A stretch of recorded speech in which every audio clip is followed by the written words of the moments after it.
Que le nom du Seigneur soit loué. Nous sommes de retour au pied du Seigneur. Prenons 1 Pierre chapitre 2.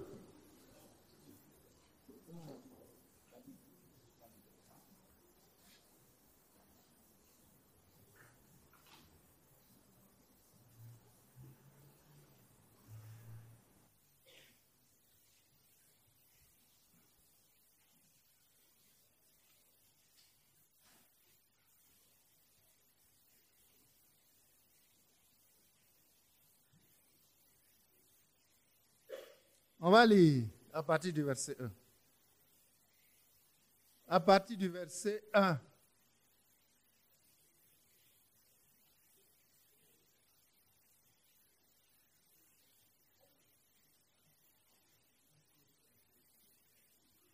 « 1 Pierre 2, 1.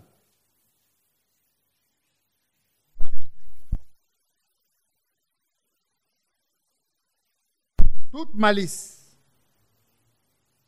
toute ruse, la dissimulation,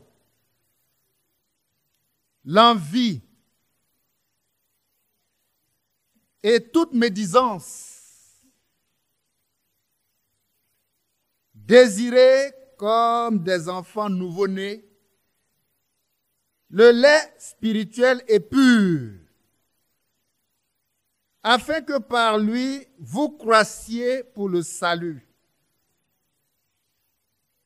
Si vous avez goûté que le Seigneur est bon, approchez-vous de lui.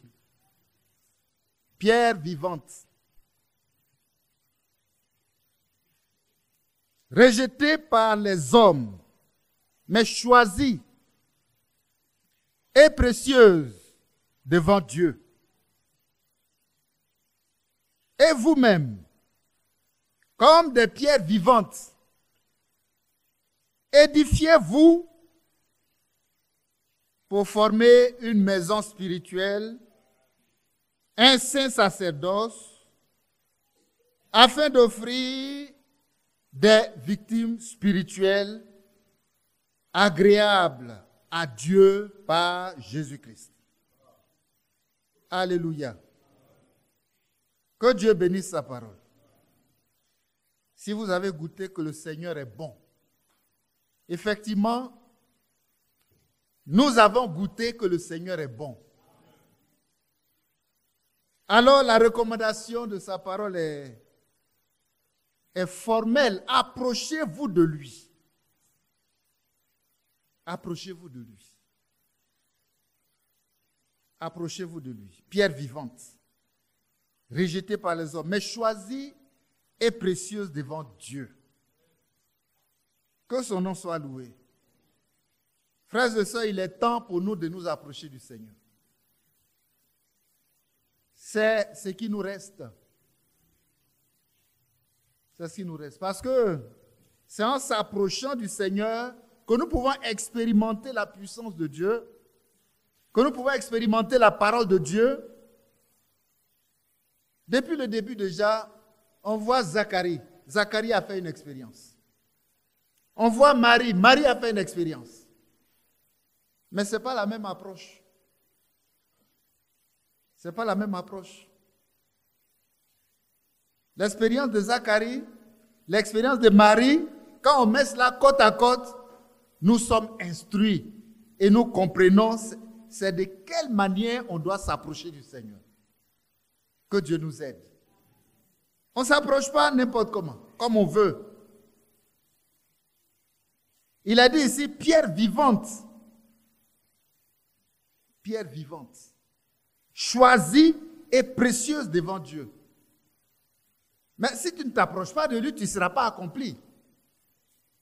Et aujourd'hui, il s'agit que nous soyons accomplis. Amen. Accomplis. Et comme ça dit, et vous-même, comme des pierres vivantes, édifiez-vous. Il faut se construire, il faut s'édifier. Édifiez-vous pour former une maison spirituelle. Une maison spirituelle. Et la maison là, c'est pour qui? La maison spirituelle que nous allons édifier en nous approchant du Seigneur, ce n'est pas quelqu'un qui le fera pour nous. Ce n'est pas un pasteur, ce n'est pas un serviteur de Dieu, mais c'est toi-même qui dois t'édifier. C'est toi-même qui dois construire ta maison. Et qui va habiter cette maison? Moi, je crois que c'est le Saint-Esprit qui doit habiter cette maison. Car nous sommes une habitation de Dieu en esprit. Amen. Mais quand tu vas édifier, construire cette maison, ce n'est pas selon les règles de la parole de Dieu, alors tu ne réponds pas aux normes. Que Dieu nous aide. Lève-toi et édifie-toi. Lève-toi et édifie-toi. Comme j'ai dit, Zacharie a fait son expérience. Une expérience surnaturelle. Marie a fait une expérience surnaturelle. Mais quand on met les deux ensemble, on comprend quelle est la bonne façon de nous approcher du Seigneur. Que Dieu nous aide. Allons dans Luc. Allons dans Luc pour voir. Luc chapitre 1.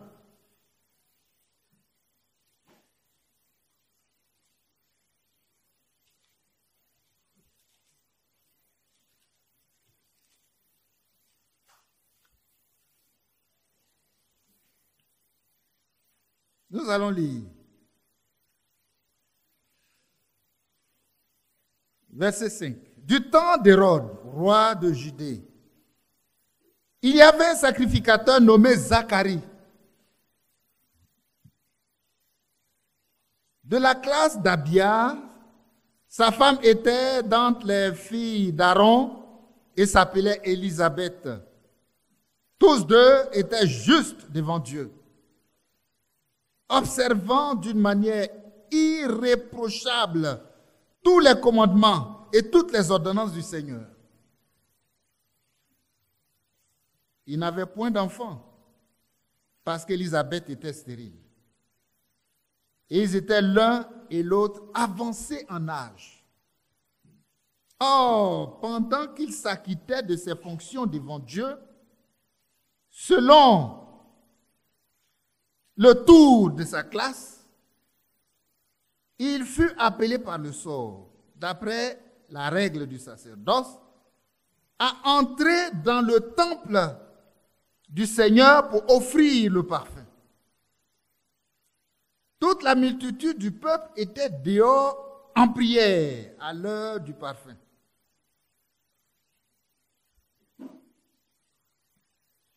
Ça veut dire qu'il est rentré seul dans la présence de Dieu pour offrir le parfum. Et tout le peuple est dehors. Dans le parvis extérieur. Donc, verset 11. Alors, un ange du Seigneur apparut à Zacharie et s'était debout à droite de l'autel des parfums. Zacharie fut troublé en le voyant. Et la frayeur s'empara de lui. Mais l'ange lui dit, ne crains point, Zacharie, car ta prière a été exaucée. Ta femme Élisabeth enfantera un fils, et tu lui donneras le nom de Jean. Il sera pour toi un sujet de joie et d'allégresse, et plusieurs se réjouiront de sa naissance. Car il sera grand devant le Seigneur. Il ne boira ni vin, ni liqueur enivrante, et il sera rempli de l'Esprit Saint dès le sein de sa mère. On comprend, parce qu'il est né prophète. Amen. Verset 16. Il ramènera plusieurs des fils d'Israël au Seigneur, leur Dieu. Et il marchera devant Dieu avec l'esprit et la puissance d'Élie, pour ramener les cœurs des pères vers les enfants et les rebelles à la sagesse des justes, afin de préparer au Seigneur un peuple bien disposé. Verset 18. Zacharie dit à l'ange, à quoi reconnaîtrai-je cela? Car je suis vieux et ma femme est avancée en âge. Je suis vieux et ma femme est avancée en âge. Verset 19, l'ange lui répondit, je suis Gabriel. Je me tiens devant Dieu. J'ai été envoyé pour te parler et pour t'annoncer cette bonne nouvelle.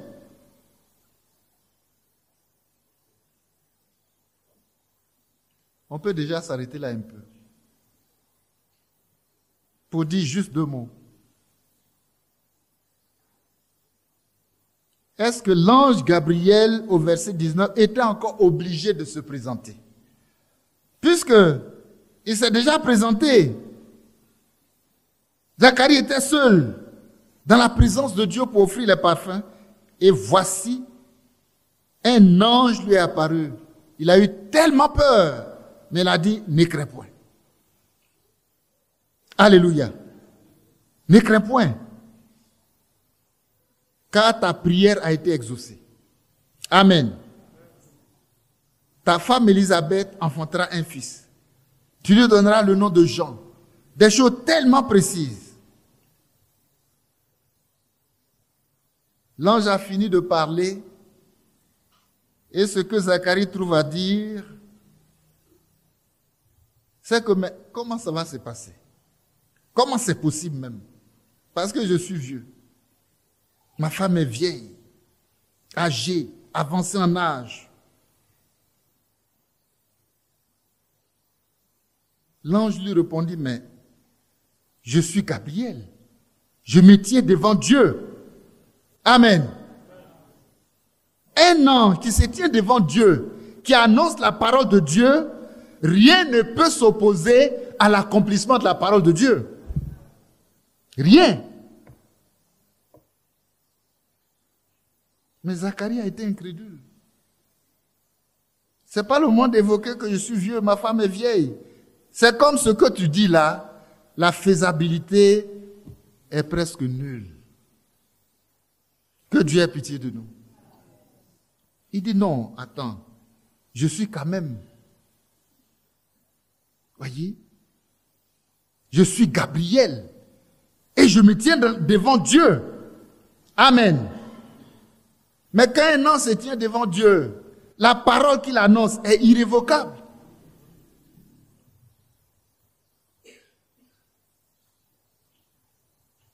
On ne doit pas douter. On ne peut pas douter de la faisabilité de ce projet. Parce que Dieu a parlé par la bouche de son ange, qu'on appelle ici Gabriel. Mais que vient faire? Je suis vieux, ma femme est vieille, avancée en âge. Que Dieu nous aide. Qu'est-ce qui est impossible à Dieu? Qu'est-ce qui est impossible à Dieu? Mais Zacharie a été incrédule.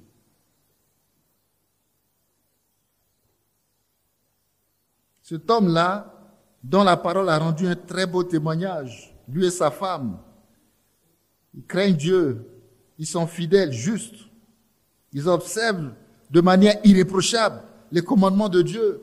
Mais quand il a fait une expérience surnaturelle, les choses ne se sont pas bien passées. Mais la parole de Dieu a parlé, elle ne peut pas retourner. Ce que Dieu a dit va s'accomplir. Mais il a été frappé. Quels sont ceux qui comprennent que, parce que Zacharie a été incrédule, il a été frappé?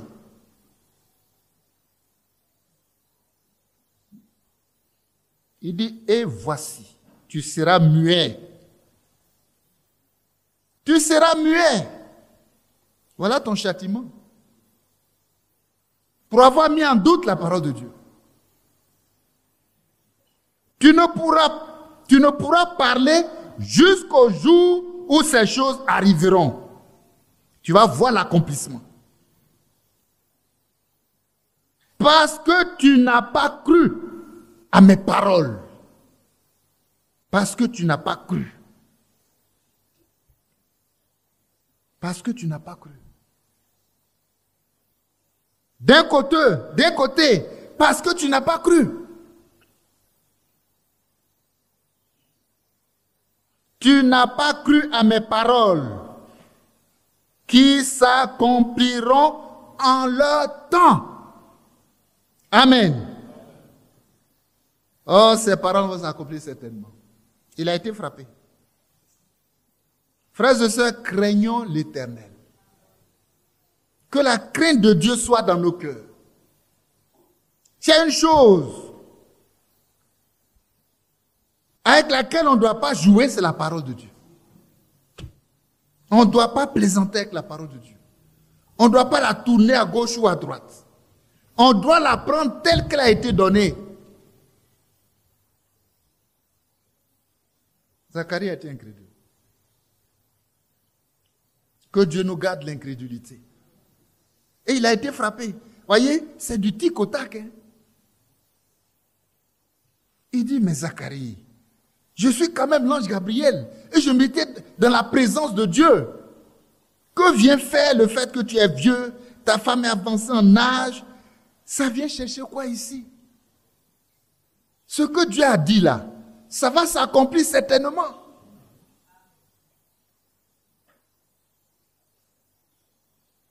Alors tu seras muet.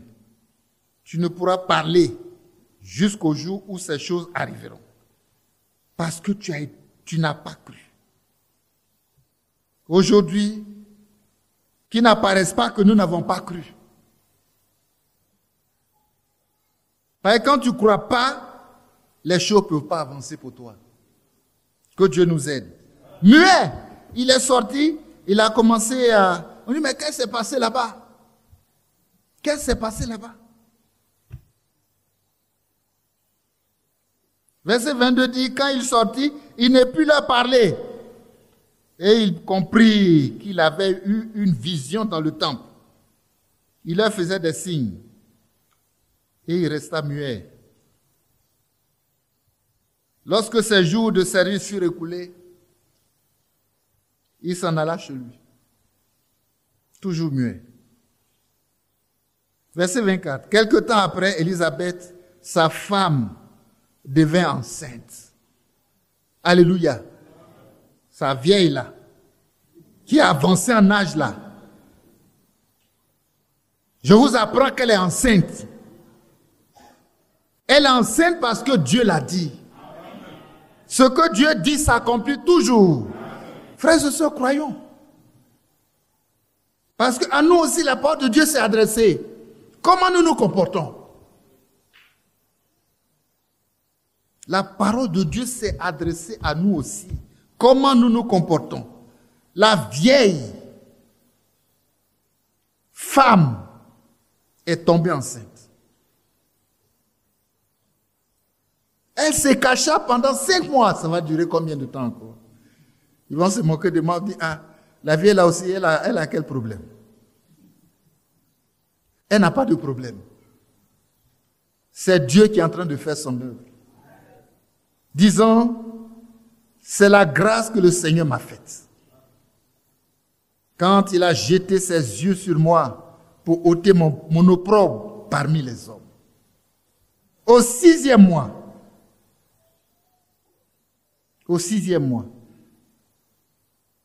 l'ange Gabriel fut envoyé par Dieu dans une ville de Galilée, appelée Nazareth, auprès d'une vierge fiancée à un homme de la maison de David, nommé Joseph. Le nom de la vierge était Marie. Voilà une autre mission délicate, comme Zacharie a eu une mission délicate. L'ange entra chez elle et dit, je te salue. Toi à qui une grâce a été faite. le Seigneur est avec toi. Troublée par cette parole, Marie se demandait ce que pouvait signifier une telle salutation. C'est nouveau. L'ange lui dit, ne crains point, Marie, car tu as trouvé grâce devant Dieu. Amen. Et voici, tu deviendras enceinte et tu enfanteras un fils et tu lui donneras le nom de Jésus. La parole prophétique, elle est toujours précise. Elle donne tous les détails. Je ne sais pas comment l'homme s'arrange à trouver la possibilité d'ajouter quelque chose. Sinon Dieu, il a tout mis dedans. Amen. Il sera grand et sera appelé fils du Très-Haut. Et le Seigneur Dieu lui donnera le trône de David son père. Il régnera sur la maison de Jacob éternellement et son règne n'aura point de fin. Marie dit à l'ange, comment cela se fera-t-il? Puisque je ne connais point d'homme.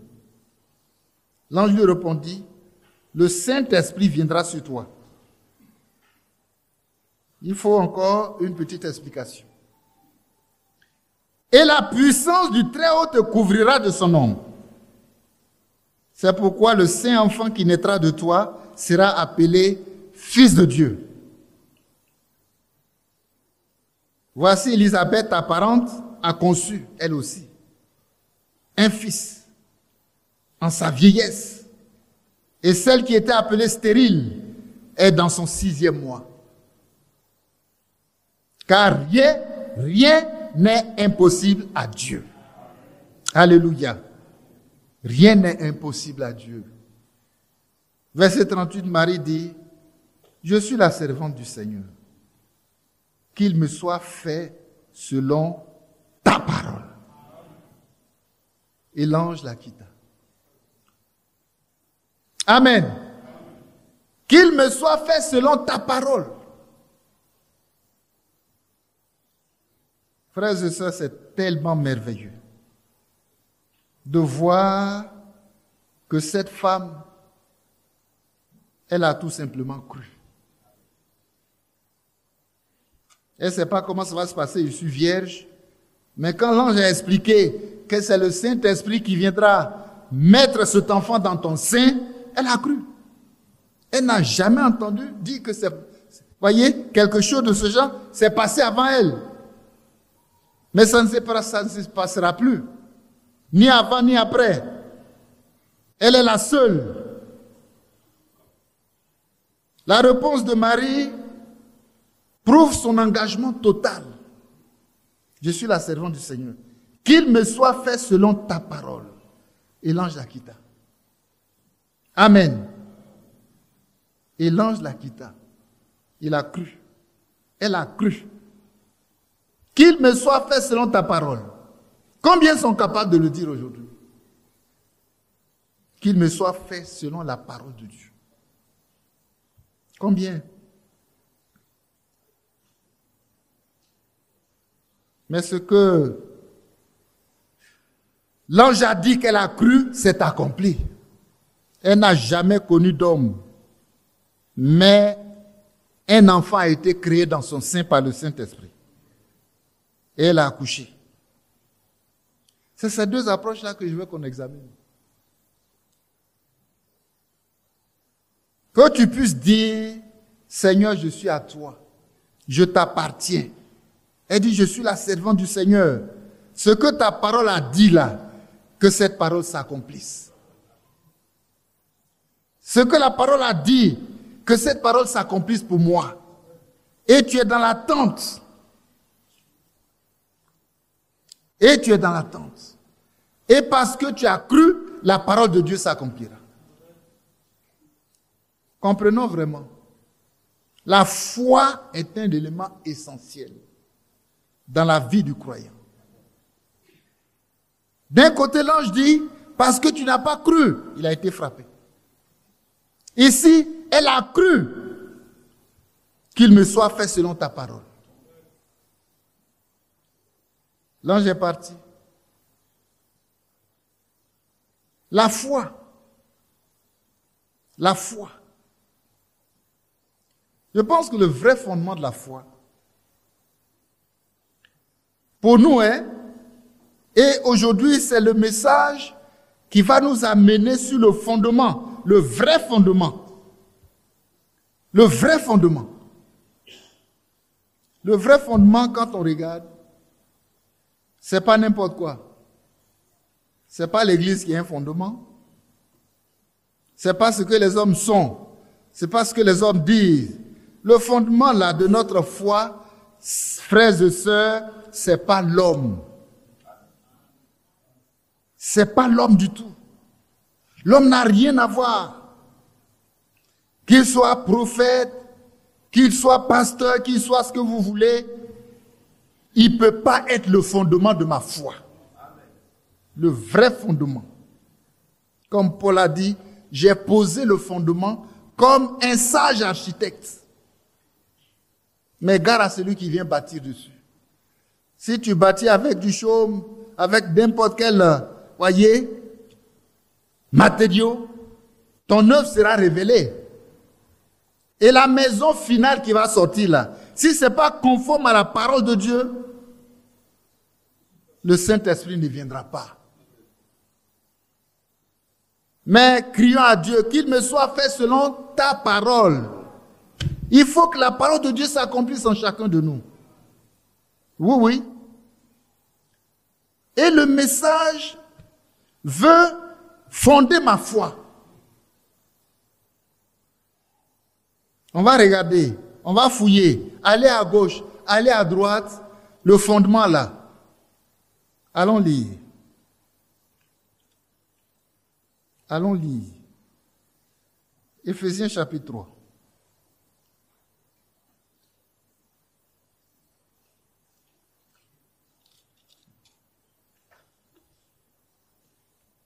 De même que la parole de Dieu de manière surnaturelle a été accomplie en Marie, il y a une parole de Dieu qui doit aussi s'accomplir en chacun de nous de la même manière.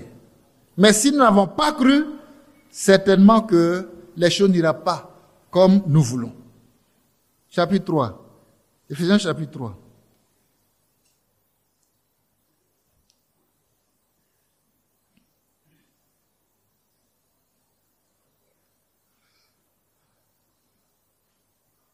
Verset 14 dit ceci. À cause de cela, je fléchis genoux devant le Père, duquel tire son nom toute famille dans les cieux et sur la terre, afin qu'il nous donne, selon la richesse de sa gloire, d'être puissamment fortifiés par son esprit dans l'homme intérieur, en sorte que Christ habite dans nos cœurs par la foi, afin qu'étant enracinés et fondés dans l'amour, vous puissiez comprendre avec tous les saints quelle est la largeur, la longueur, la profondeur, la hauteur, et connaître l'amour de Christ qui surpasse toute connaissance, en sorte que vous soyez remplis jusqu'à toute la plénitude de Dieu.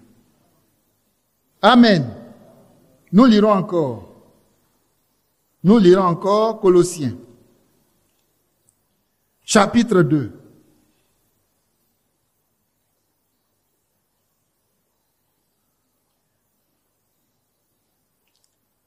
Oh, il dit la même chose, hein.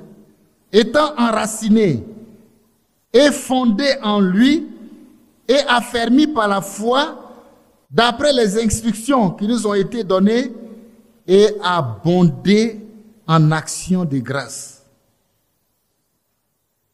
Enraciné et fondé en lui. Prenons à partir du verset 6. Ainsi donc, comme vous avez reçu le Seigneur Jésus-Christ, marchez en lui. Étant enraciné et fondé en lui, affermi par la foi, d'après les instructions qui vous ont été données, et abondé en actions de grâce. Et ensuite, c'est encore des avertissements, prenez garde. Que personne ne fasse de vous sa proie, par la philosophie, par les vaines tromperies, s'appuyant sur la tradition des hommes, sur les rudiments du monde, et et non sur Christ. Car en lui habite corporellement toute la plénitude de la divinité. Et vous avez tout pleinement en lui, qui est le chef de toute domination et de toute autorité.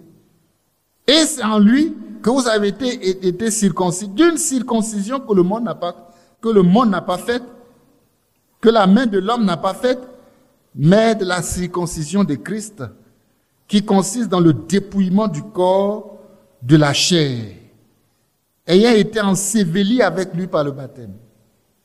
Vous êtes aussi ressuscités en lui, avec lui, par la foi en la puissance de Dieu qui a ressuscité Christ d'entre les morts. La même puissance de Dieu.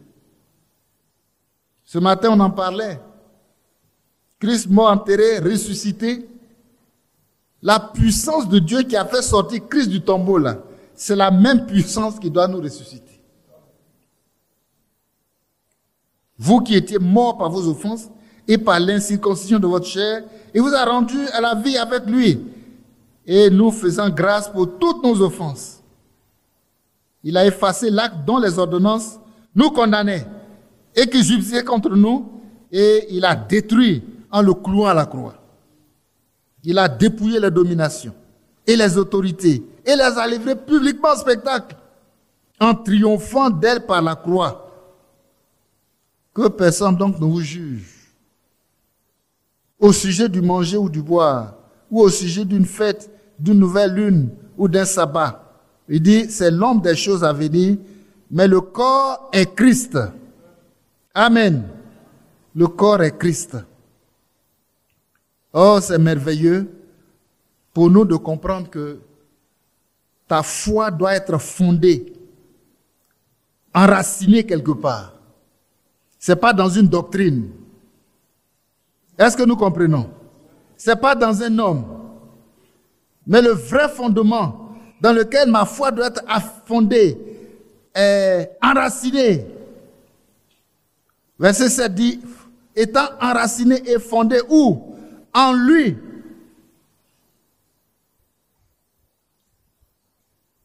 Le vrai fondement, c'est qui? C'est Jésus-Christ et sa parole. Amen. On ne peut pas trouver autre chose que ça.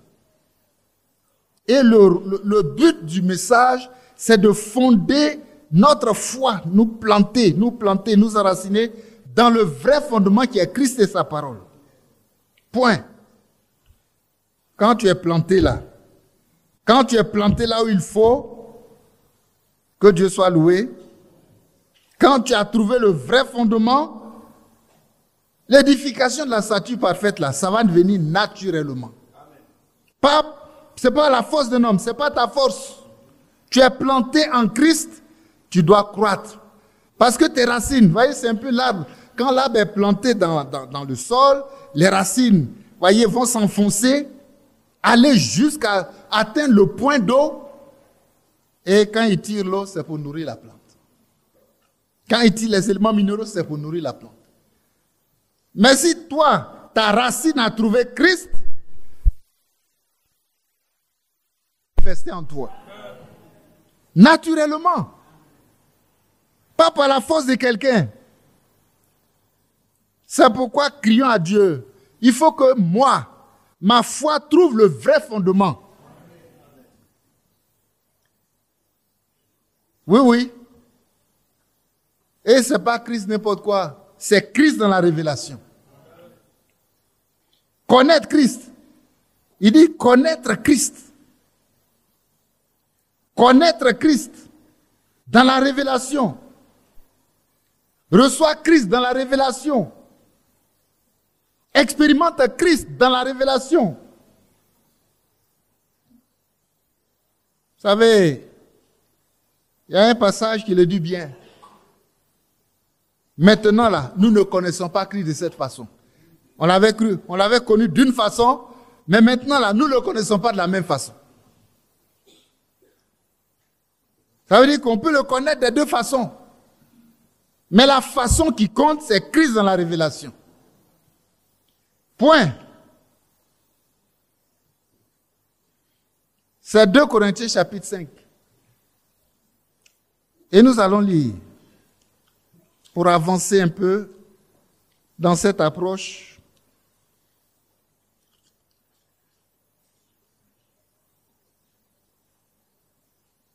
« 2 Corinthiens chapitre 5. «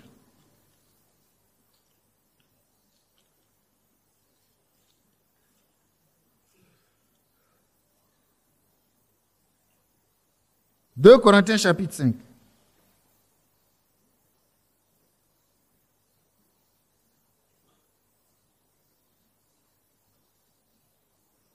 Verset 16. Ainsi, dès maintenant, nous ne connaissons personne selon la chair. Et si nous avons connu Christ selon la chair, maintenant nous ne le connaissons plus de cette manière. Si quelqu'un est en Christ, il est une nouvelle création. Amen. Si tes racines sont plantées en Christ là, tu es une nouvelle création. Les choses anciennes sont passées, toutes choses deviennent nouvelles. Toutes choses deviennent nouvelles. Et tout cela vient de Dieu qui nous a réconciliés avec lui en Christ. Et qui nous a donné le ministère de la réconciliation. Quand on parle de ces choses, c'est tellement important. Désormais, nous ne le connaissons plus selon la chair. Il y a beaucoup d'exemples dans la parole de Dieu pour illustrer ça. Beaucoup d'exemples. Voyez? Pour montrer cela, nous l'avons connu d'une façon, selon la chair, ses disciples l'avaient connu selon la chair, ça les a amenés nulle part. Que Dieu soit loué. Mais quand ils l'ont connu dans la révélation, ils sont devenus des enfants de Dieu.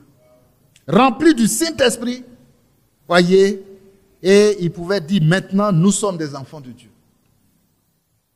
Là où ils ont fui là, avec le Saint-Esprit en eux, ils n'ont plus fui. Ils ne sont plus allés quelque part. Mais ils sont demeurés là pour attendre ce qui va arriver. Parce que le Seigneur lui-même était en eux. Que Dieu soit loué. Ce n'est plus leur force. Cette approche-là, frères et sœurs, ce qui est l'exemple le plus édifiant, c'est l'expérience de Paul. D'abord de Saul, on dira l'expérience de Saul. Voilà. L'expérience de Saul, elle est très importante. Et ça, c'est un cas d'école pour montrer la différence entre Saul et Paul. Amen. Saul, là, il connaissait Jésus d'une manière. Mais Paul a connu Jésus d'une autre manière. D'une autre manière. Et ça, c'est merveilleux de le savoir. Et de même qu'il a fait cette expérience, nous aussi, nous devons faire la même expérience. Dans sa religion, Saul connaissait Jésus d'une façon. Il connaissait Jésus selon la religion. Il connaissait Jésus selon la chair. Et il y a un témoignage qu'on lit dans Jean chapitre 6 qui montre que tous les Juifs le connaissaient de la même façon. Tous les Juifs. Et voilà ce qu'ils disent. Jean chapitre 6. Qu'est-ce qu'ils disent? Et il disait, verset 42. D'abord, verset 41, il dit, les Juifs murmuraient à son sujet. Les Juifs murmuraient à son sujet. Parce qu'il avait dit, je suis le pain qui est descendu du ciel. Et il disait, n'est-ce pas là Jésus, le fils de Joseph, celui dont nous connaissons le père et la mère? Comment donc, dit-il, je suis descendu du ciel? Oui, voilà comment ils le connaissent. Son père et sa mère sont au milieu de nous. Mais le Seigneur répond, verset 43. Jésus leur répondit, ne murmurez pas entre vous. Nul ne peut venir à moi si le Père qui m'a envoyé ne l'attire. et je le ressusciterai au dernier jour. Et ce dans quoi le Père peut nous attirer, c'est quand il nous révèle Christ. Qui est Christ? Et c'est ça, l'expérience de Paul. Paul, là, il a connu Christ dans la révélation. Et il rend son témoignage. Il dit, moi, voyez, j'ai reçu la révélation de Jésus-Christ. Personne ne me l'a enseigné. Que Dieu soit loué. Quand on prend Actes chapitre 9, on voit l'expérience de Paul.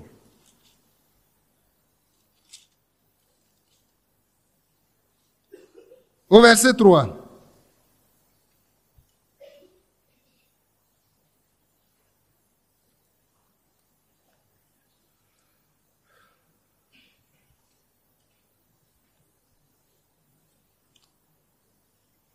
Donc, vous voyez, même à partir du verset 1, vous voyez, comme les Juifs, ils murmuraient.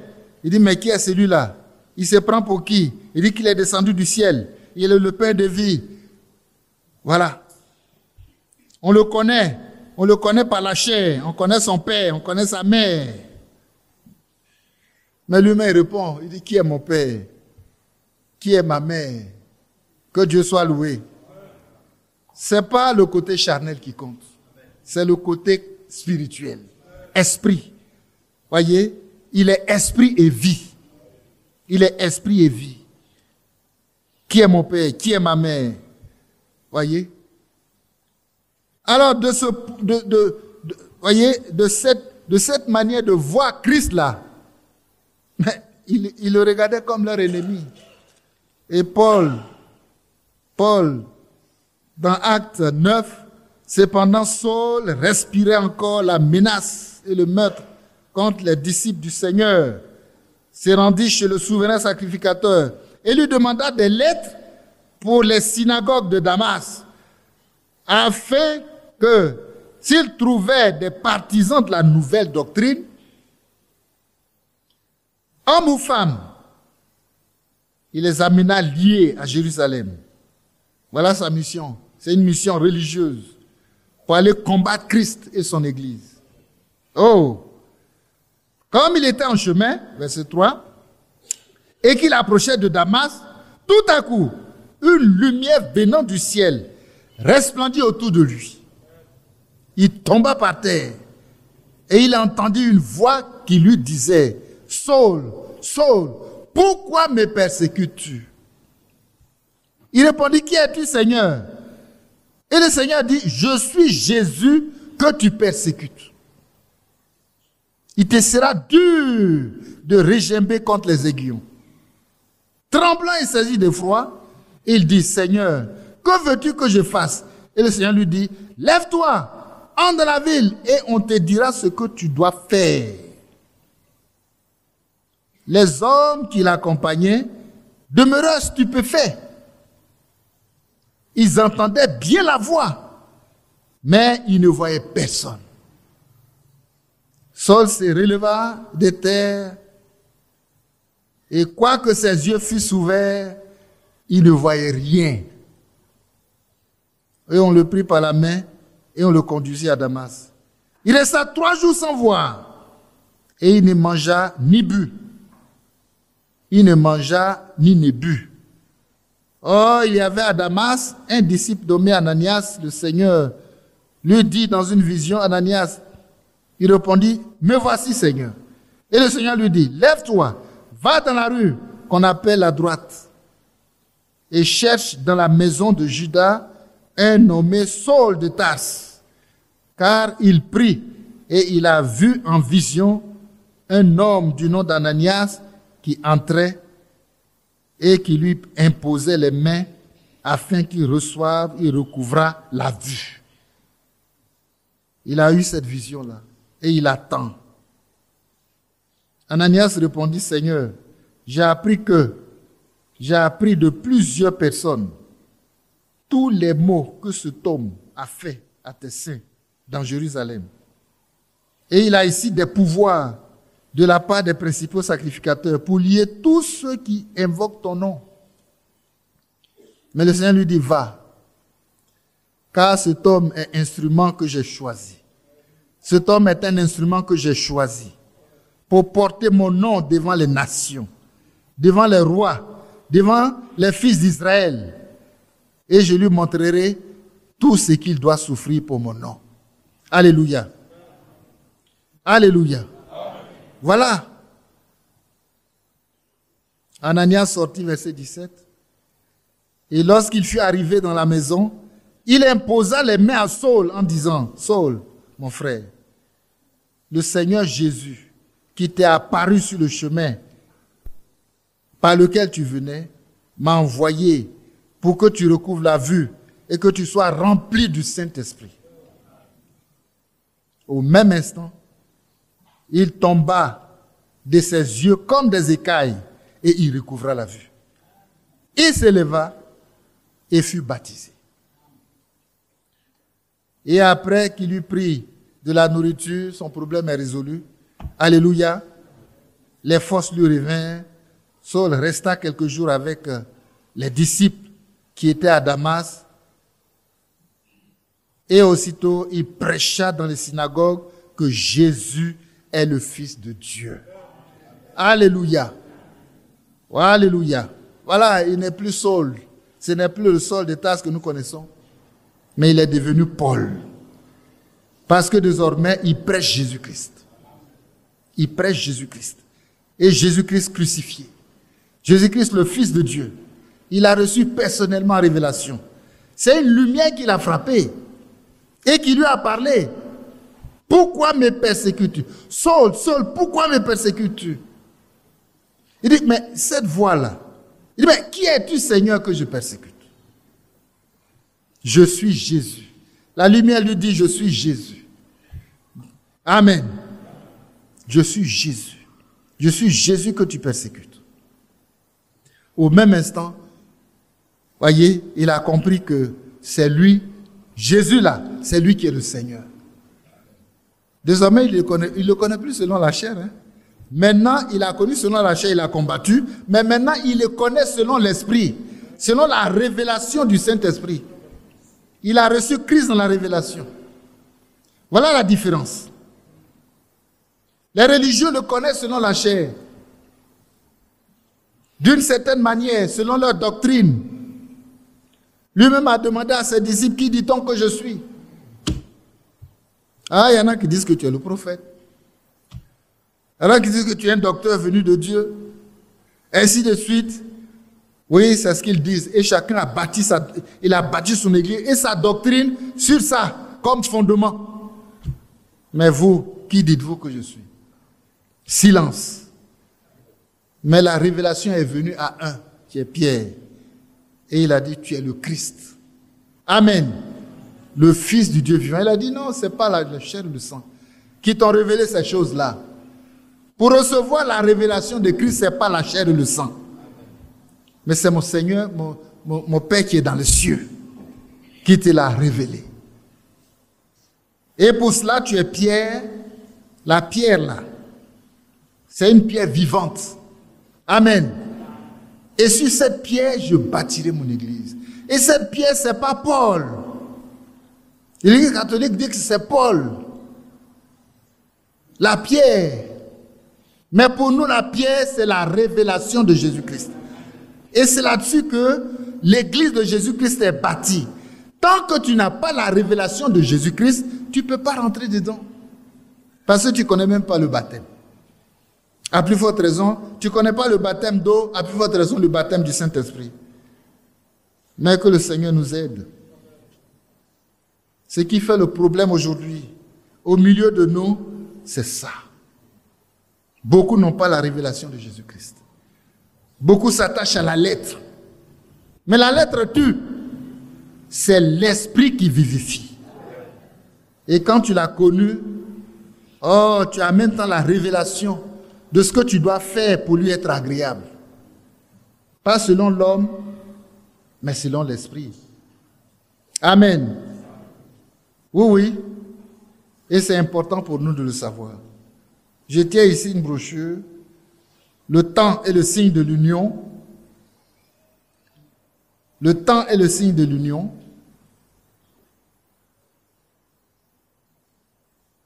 Ou à la page 23, comme le prophète de Dieu l'a prêché, puisse Dieu nous aider tous ce soir à être unis à Christ, à abandonner tout ce que nous sommes. Depuis le début, c'est là-dessus qu'on est, dans les prières, dans les prédications. Si ta vie n'a pas trouvé ce fondement, c'est peine perdue. Mais il dit, puisse Dieu nous aider tous ce soir à nous unir à Christ, à abandonner tout ce que nous sommes et tout ce que nous avons, notre âme, tout entier, notre corps et nos pensées à Jésus-Christ. Et qui nous aide à rechercher ce temps de l'union. C'est ça. À rechercher cela. Ce temps-là où toi-même tu es uni à Christ. Tu es fondé en Christ. Tu es enraciné en Christ. Tes racines descendent pour pouvoir tirer la sève, la vie. Amen. La vie pour te nourrir, pour que tu croisses, pour que tu grandisses, pour que tu ne restes pas rabougri, pour que tu ne restes pas au lait, mais que tu sois une maison édifiée selon les règles, pour que le Saint-Esprit habite en nous. Il dit, recherchez ce temps-là. Recherchez ce temps-là. Ça nous fait penser à ce passage où il dit de faire de Jésus l'objet de tes recherches et de tes investigations. Il dit de rechercher ce temps de l'union-là. Voyez cette union. Ça, c'est le paragraphe. J'ai lu le 121, je suis au 122.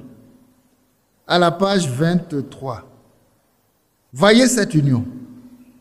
Dieu unissant l'Église à sa parole et sa parole à l'Église. Je ne sais pas si nous comprenons. Dieu veut unir l'Église à sa parole et sa parole à l'Église. En sorte qu'ils ne font plus qu'un. Et même chose. Unir sa parole.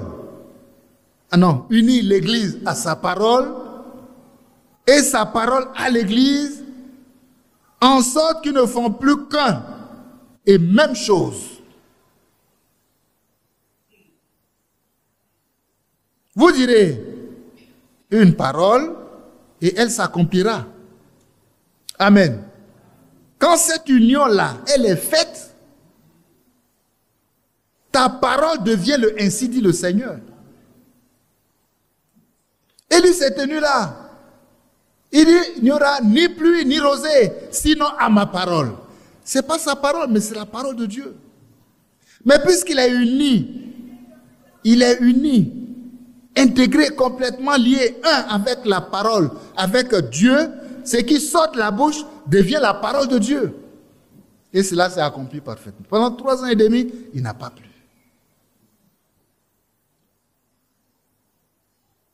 On voit de quelle manière Akab le cherchait partout.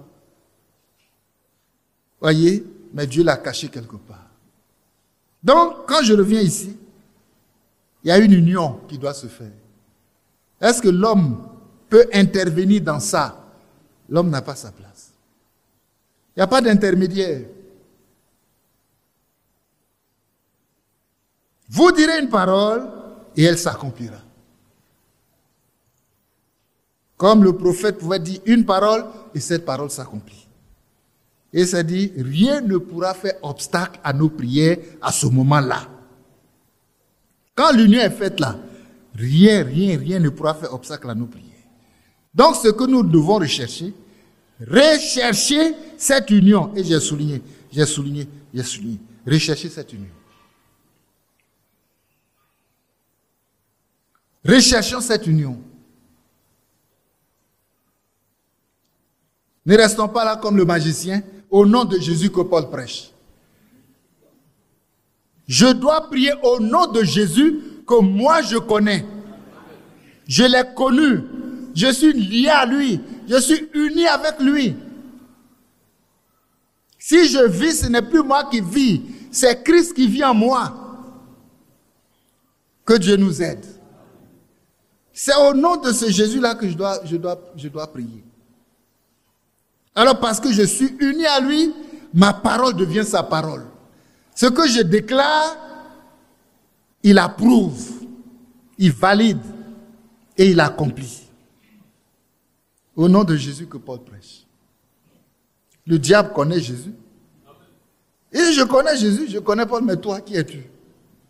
Mais ce qu'il lui a montré, il ne va jamais oublier. Recherchons l'union. Et le prophète dit, c'est le temps maintenant. Ne restons pas là à nous bagarrer, voyez, dans des bavardages inutiles, dans des doctrines, dans toutes sortes de choses. Il y a du travail. Le temps là, qui est là maintenant là, c'est pour que je sois uni avec Christ. Que l'Église soit unie avec sa parole et que sa parole soit unie avec l'Église, en sorte qu'ils ne font qu'un seul et une même chose, afin qu'ils ne soient plus qu'une seule et même chose. Vous direz une parole et elle s'accomplira. Vous ferez une telle ou une telle chose et elle arrivera. Et cela arrivera. C'est ainsi. Ce sera moi devant vous donnant la confirmation. Ce sera moi avec vous, lié avec Christ. Une même plante. Une même plante. Nous voyons que le temps viendra où la trompette sonnera. Alors, les saints qui dormaient et qui ne pouvaient pas être rendus parfaits, sans nous, il y a beaucoup de frères hébreux parmi eux. Lorsqu'ils viendront ensemble, s'uniront au vivant, l'Église s'unit à la parole. Puis l'Église et la parole s'unissent ensemble. Si l'Église est unie à la parole, l'Église devient une épouse parole de Dieu. Amen. Et le matin, on a lu dans la lettre circulaire où, voyez, le frère Franck nous dit, attention, faites la différence. Ce n'est pas une église. Non, ce n'est pas une épouse message. Hein? Il ne s'agit pas d'être uni à un message. Ça ne t'apporte rien. Le Saint-Esprit, là, il est dans la parole de Dieu. Mais il s'agit d'être uni à la parole.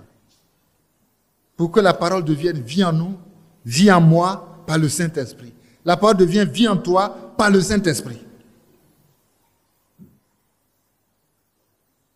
Quand ça arrive à ce niveau, ta parole, là, c'est la parole de Dieu.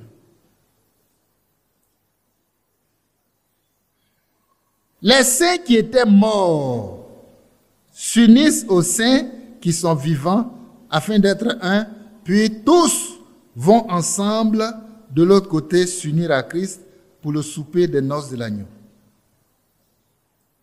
C'est le temps de l'union. L'union invisible de l'épouse de Christ. Que Dieu nous aide. Donc, voyez, ça là, c'est une expérience surnaturelle. Je ne sais pas comment expliquer. Il fallait que Gabriel s'arrange pour expliquer à Marie comment le Saint-Esprit va venir et puis ça va concevoir un enfant dans son sein.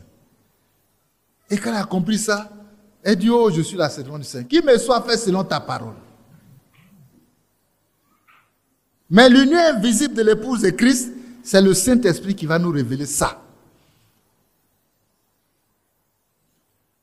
Une union invisible. Il n'y aura pas la main d'un prophète dedans. Il n'y aura pas la main d'un docteur dedans.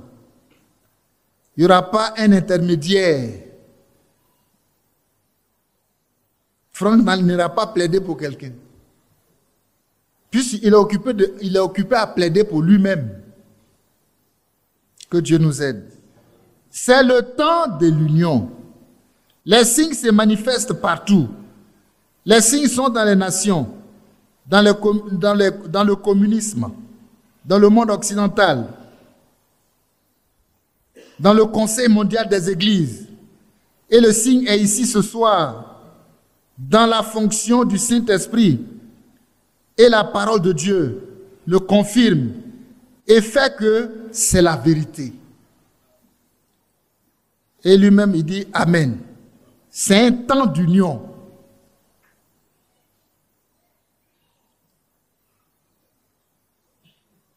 C'est un temps d'union. Ce n'est pas une union aussi pour dire, frères, laissons palabres, unissons-nous parce que l'enlèvement arrive. Ce n'est pas ça. Est-ce que nous comprenons que ce n'est pas ça? Réconcilions-nous. L'enlèvement arrive. C'est le temps où on doit...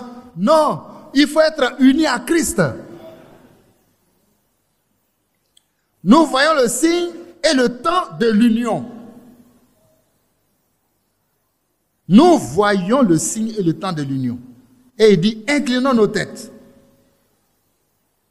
Seigneur Jésus, mon pauvre cœur bondit de joie quand je vois la possibilité pour moi, un homme d'un certain âge, de voir ta venue dans cette génération, d'être vivant, de me tenir là et de voir quand la trompette sonnera, que celui qui est souillé se souille encore.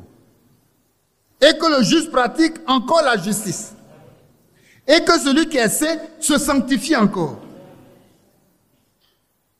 Ô Seigneur Dieu, quand je pense à nous qui nous tenons ici, en un clin d'œil, alors que le monde ne comprendra rien de ce qui se passe, tout à coup, tu apparaîtras devant tes bien-aimés qui sont venus pour s'unir avec toi. Et nous serons changés en un instant, en un clin d'œil. Puis nous serons enlevés tous ensemble pour aller à la rencontre de notre Seigneur dans les airs. Et alors, nous nous unirons à lui pour être là et pour toujours et plus avoir jamais à être hors de sa présence. Seigneur, quelque chose glorieuse, pour nous de savoir que nous sommes unis à un seul esprit. Donc cette union invisible de l'épouse de Christ là, ça s'accomplit dans le baptême du Saint-Esprit, frères et sœurs. Voilà pourquoi on doit se tuer. Amen. Seigneur, quelque chose glorieuse pour nous de savoir que nous sommes unis à un seul esprit. Un seul esprit. Le Saint-Esprit s'est saisi de la parole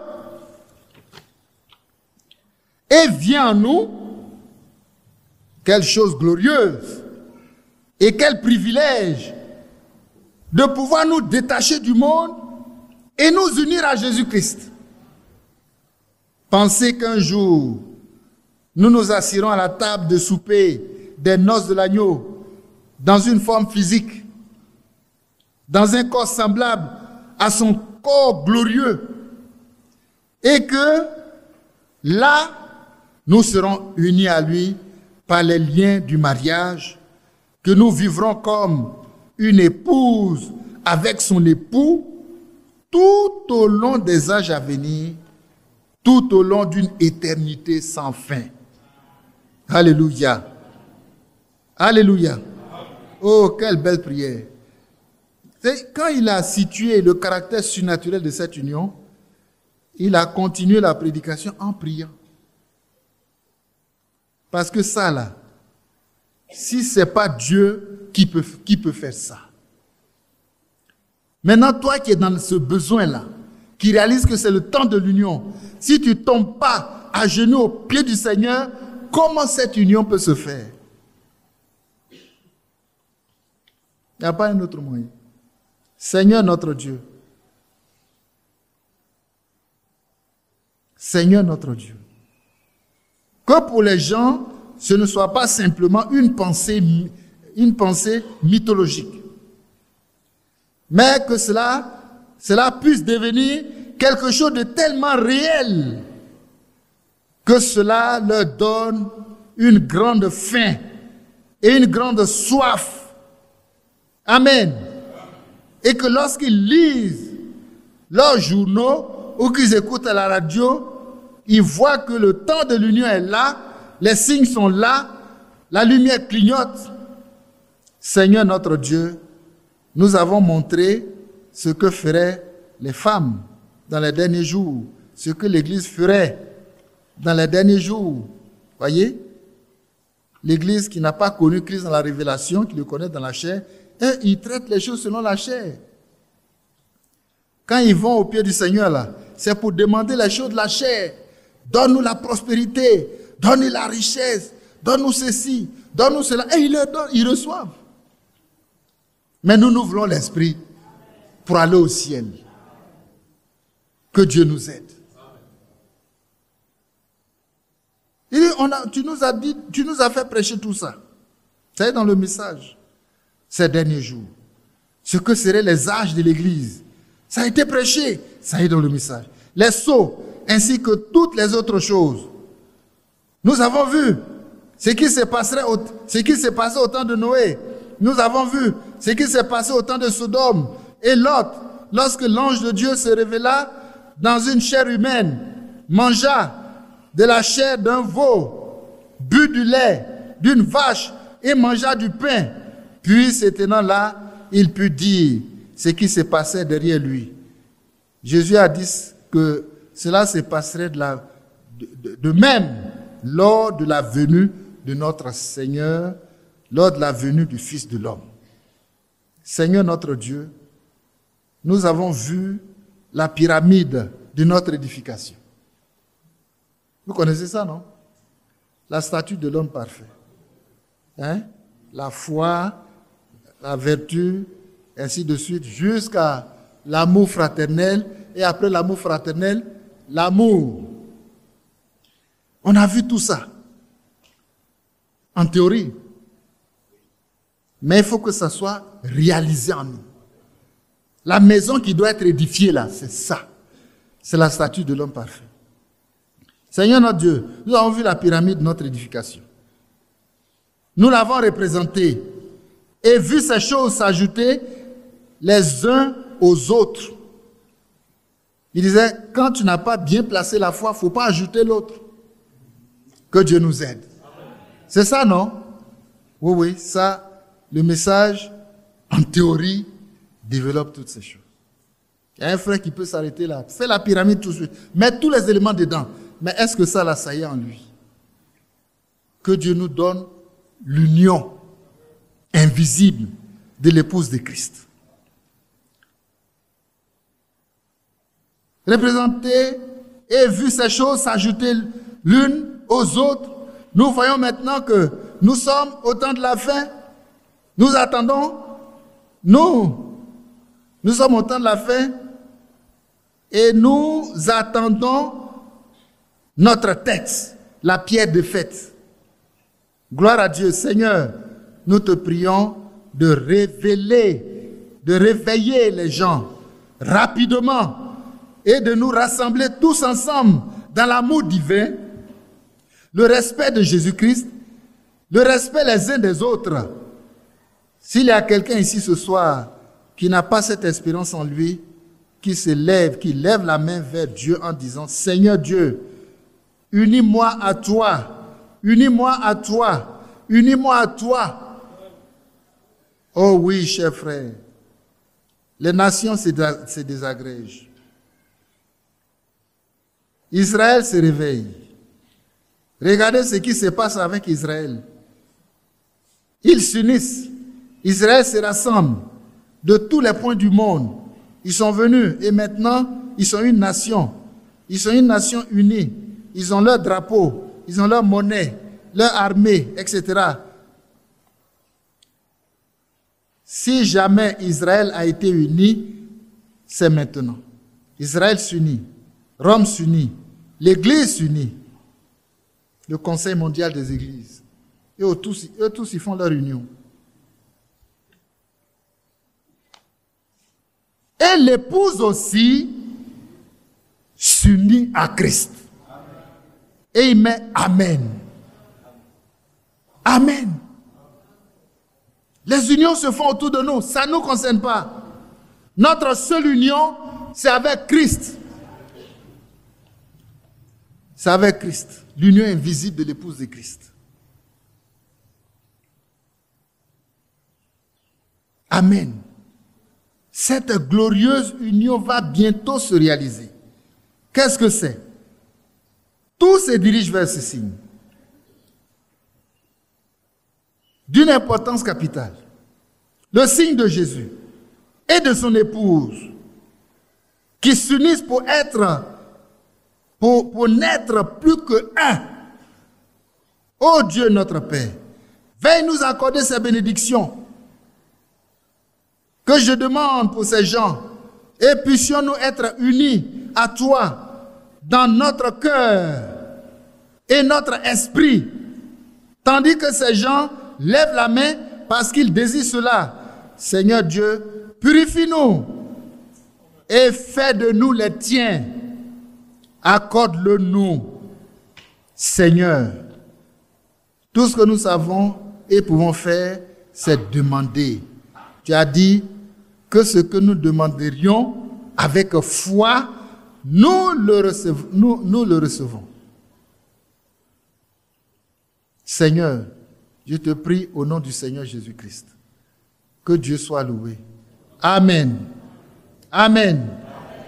Et il dit, préparons-nous. Préparons-nous. C'est le cri de minuit.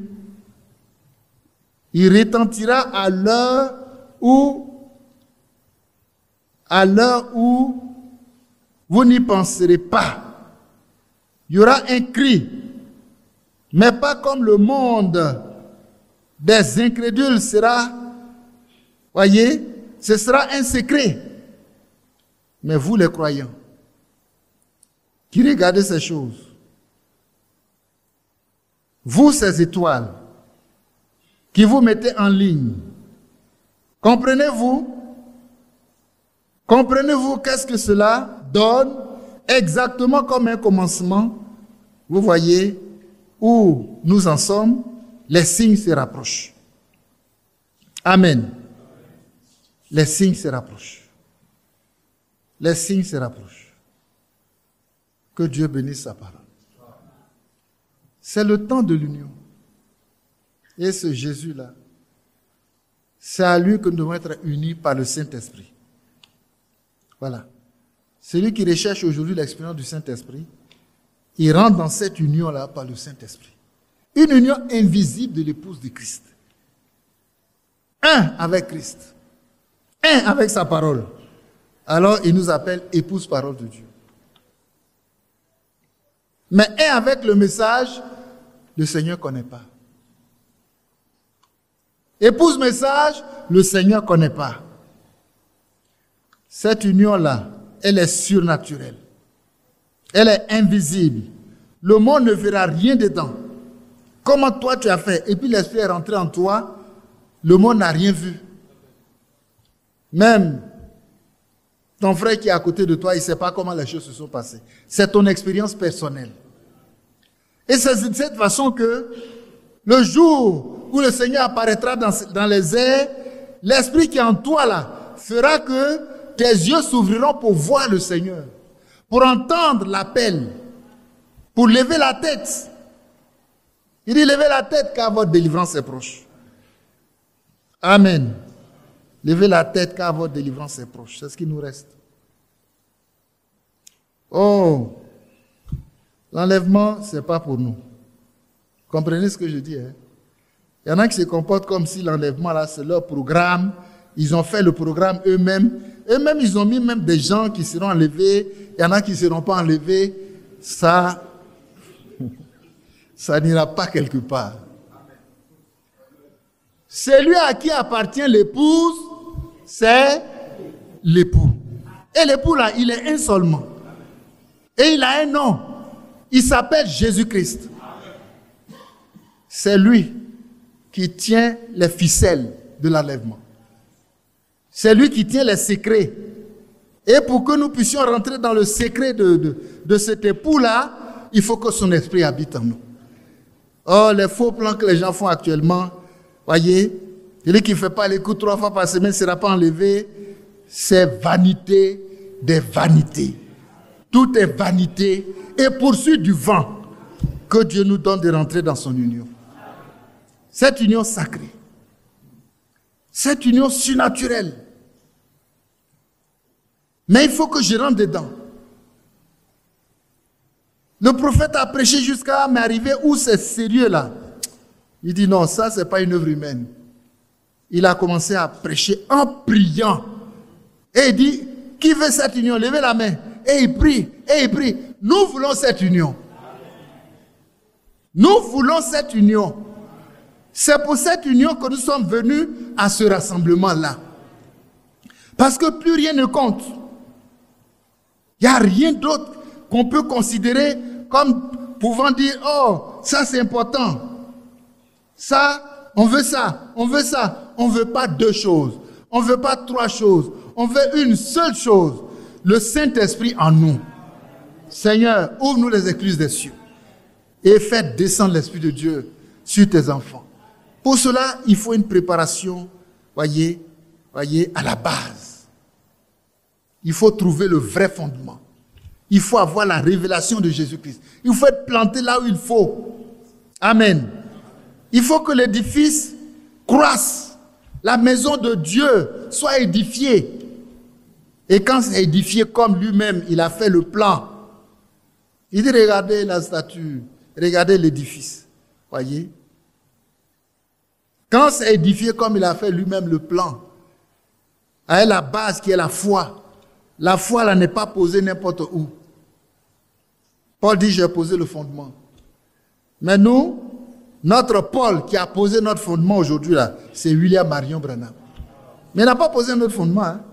Il nous a ramenés au fondement que Paul a posé là. Comme un sage architecte. Ce fondement a été perdu au courant des âges. On ne sait plus où ça est. On fouille la Bible partout, on ne voit pas. Mais quand l'esprit de prophétie l'a pris, il a fouillé, il a trouvé et il a posé le fondement.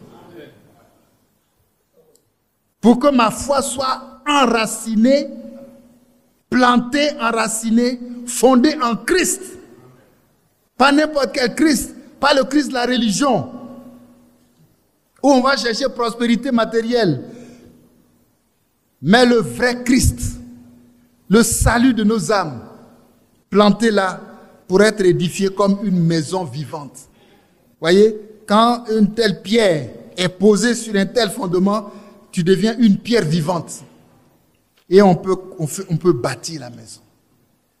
Que Dieu nous aide. Voilà ce que nous recherchons. Le temps de l'union est là. Le monde l'a perdu. Le message nous a présenté tout ce qui se passe. Nous a tout détaillé. Si tu dis que tu es dans le message, tu connais tout ça. Mais le message m'amène aussi à voir où est-ce que moi, ma foi doit être fondée pour que la maison de Dieu s'édifie en moi, afin que je sois rempli du Saint-Esprit pour être uni avec Christ pour l'enlèvement. Il n'y a pas autre chose que ça. Que Dieu nous aide. Je pense que le reste du temps, comme lui-même il a prié, nous allons prier. Le temps de l'union est là. Ce n'est pas autre chose. Ce n'est pas des doctrines. Ce n'est pas des connaissances. Ce n'est pas ceci ou cela. Mais c'est la révélation de Jésus-Christ. Dans mon cœur, l'union invisible de l'épouse de Christ, c'est maintenant ou jamais. Non, c'est maintenant ou jamais. Maintenant ou jamais. Christ en nous, là, c'est maintenant ou jamais. Cette union est en esprit. Ce n'est pas dans la chair. Ce n'est pas la guerre. Aimons tout le monde. Même ceux qui nous critiquent. Même ceux qui disent du mal de nous. Ce n'est pas de leur faute. Ils ont des problèmes. Mais si nous avons compris c'est nous au contraire qui devons prier pour eux. Dans l'amour, pour dire Seigneur, fais grâce. Fais grâce. Amen. Amen. Quand le Seigneur dit prier pour vos ennemis, qu'est-ce qu'il a ajouté? Priez pour vos ennemis, pour ceux qui vous maltraitent et vous persécutent. C'est ainsi? Avant vous. Mais je ne l'ai même pas vu. Depuis quand tu es là? Dieu soit loué. C'est sa voix, j'ai entendu. Mais si j'avais vu, je serais déjà descendu. Que Dieu te bénisse. Bienvenue, voilà où nous en sommes. Mais je pense que nous allons prier et lui laisser la journée de demain. Amen. Que Dieu nous bénisse par ses paroles. Pour que l'union là, ce soit notre part. Pas avec une doctrine, pas avec un système, mais avec Christ. Christ dans la révélation. Dieu nous bénisse.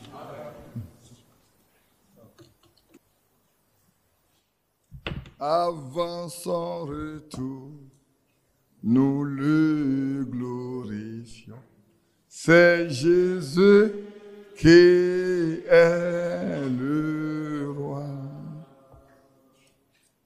Avant son retour, nous le glorifions.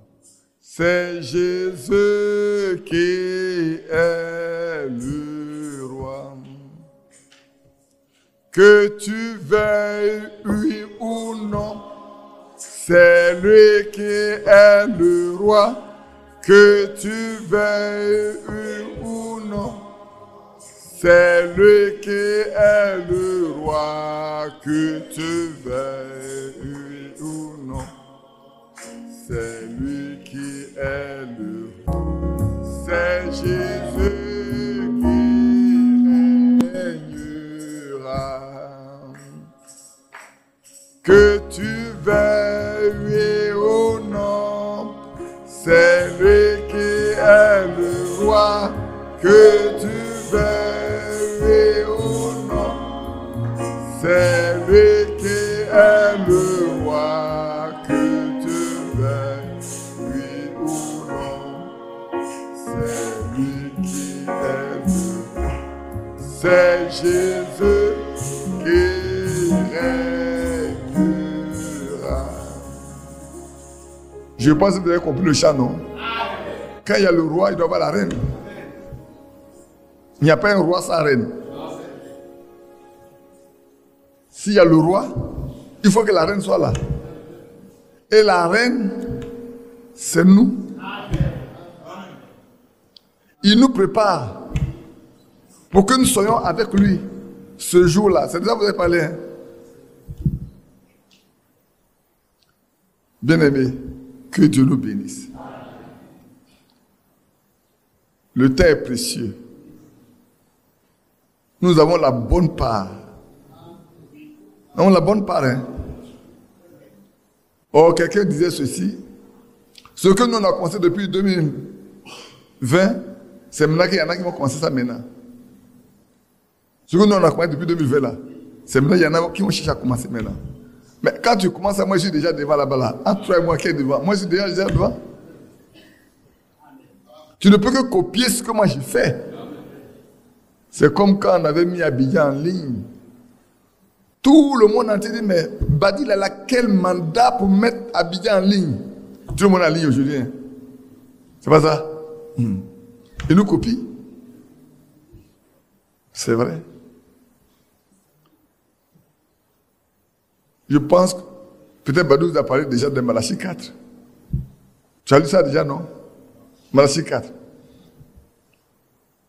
Vous savez, demain, on va parler de Malachie 4. Je vais lire Malachie 4, je vais vous lire ce que Frère Branham a dit, que Franck a cité.